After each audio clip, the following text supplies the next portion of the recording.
But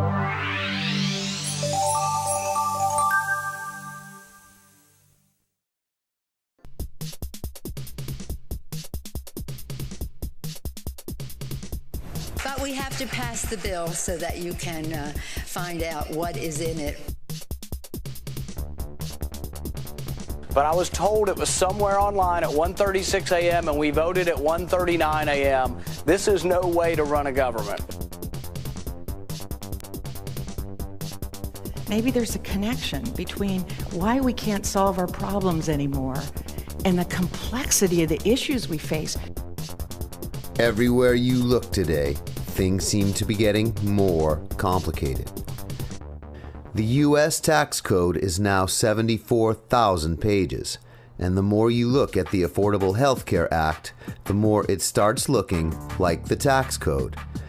Businesses are struggling to keep up, to comply with new regulations, to stay on top of new technologies, to understand a fast-changing, complex global economy.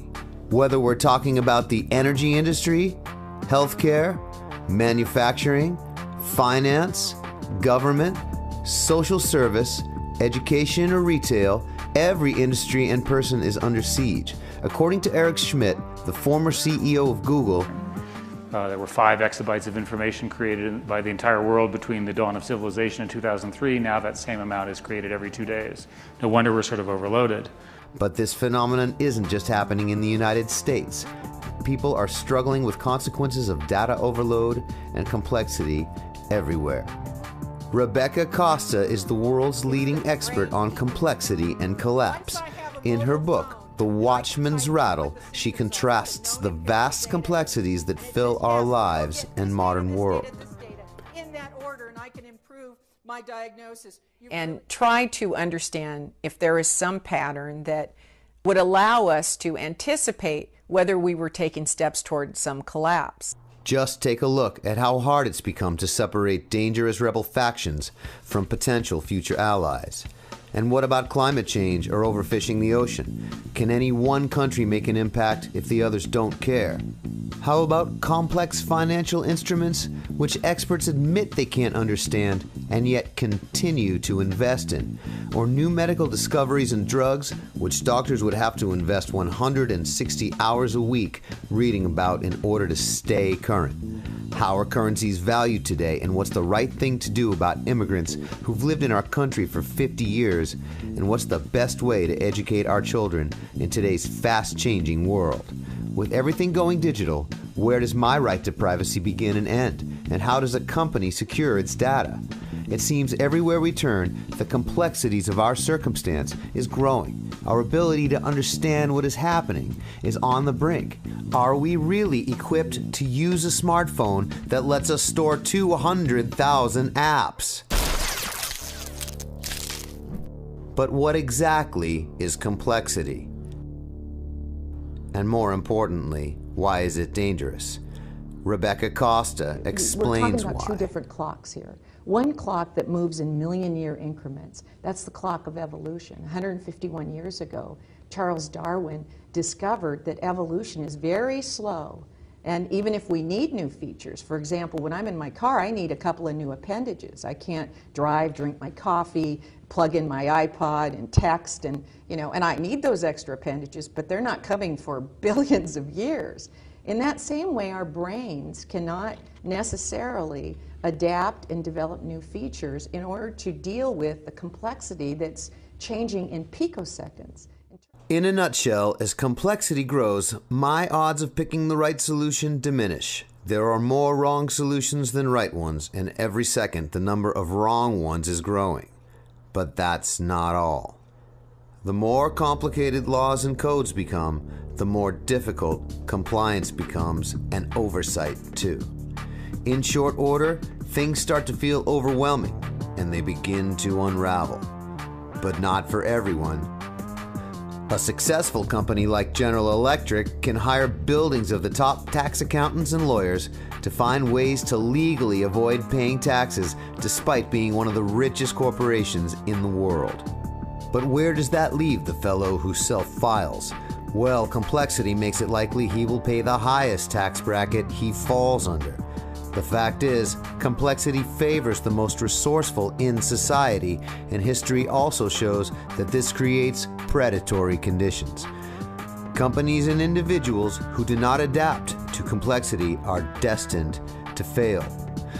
Costa's international bestseller, The Watchman's Rattle, has been compared by critics to the early works of Alvin Toffler, Naisbitt, and Thomas Friedman because for the first time she reveals how complexity produces failure in industry, companies, governments, and individuals. And she's the first to describe the 3 symptoms to watch out for. First comes gridlock. Leaders and experts know what their most dangerous problems are and have solutions at their disposal, but they become unable to act. The greatest nation on earth cannot keep conducting its business by drifting from one manufactured crisis to the next. Second, there is a mass confusion between what is an empirical fact and what is an unproven belief. Empirical data cannot be understood, accessed in time, or put to use, so it is systematically replaced by rhetoric, beliefs, faulty logic, and the spell of charismatic experts. I would not like them here or there. I would not like them anywhere. I do not like green eggs and ham. I do not like them. Sam, I am. Third, policy begins to be shaped by unproven beliefs and as a result grows increasingly irrational and irrelevant. The last stage is collapse. According to Costa, things have become too complicated. They're too complex for the rate at which the brain has evolved to. Mm-hmm. And when that happens, you're going to hit some kind of impasse. Costa gives examples of this pattern going as far back as the Mayan, Roman, and Khmer empires and leading up to our present-day problem. But more importantly, for the first time, she offers individuals, corporations, leaders, and organizations new strategies, tools, and technologies aimed at succeeding in a high failure rate environment. But we do have models for high failure rate environments, because when I say a high failure rate environment, what do I mean? I mean an environment where you can't pick the right solutions from the wrong ones. And the example that I like to use is venture capital. How many of you know what a venture capitalist does? Do you think they're successful? They're kind of wealthy guys. I know them. They're in California off of Sand Hill Road. They have big mansions. They seem to be doing pretty well. But here's the interesting thing about venture capitalists. They're not really experts at success. They're experts at failure. For every 100 companies they invest in, they expect 85 to 90 not to make it. But the 10 or 15 that make it, the results will far overwhelm the failure. She shows how leading companies in energy, defense, healthcare, manufacturing, finance, and other industry can leverage the principles of fast adaptation to thrive, even when the odds are against them. Costa also offers a look at what neuroscientists now know about complex problem solving. According to Costa, the more complex our jobs and lives, our governments and laws and technologies and systems become, the more erratic human behavior grows, eventually culminating in sudden collapse.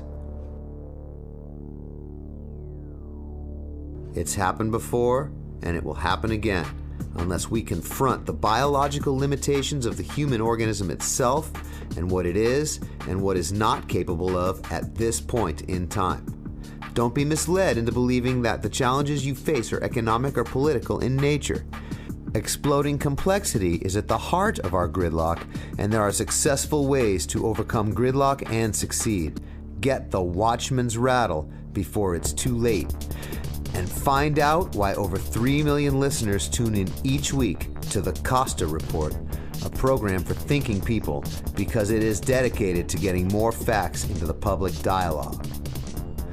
Rebecca Costa, the world's leading expert on complexity and collapse.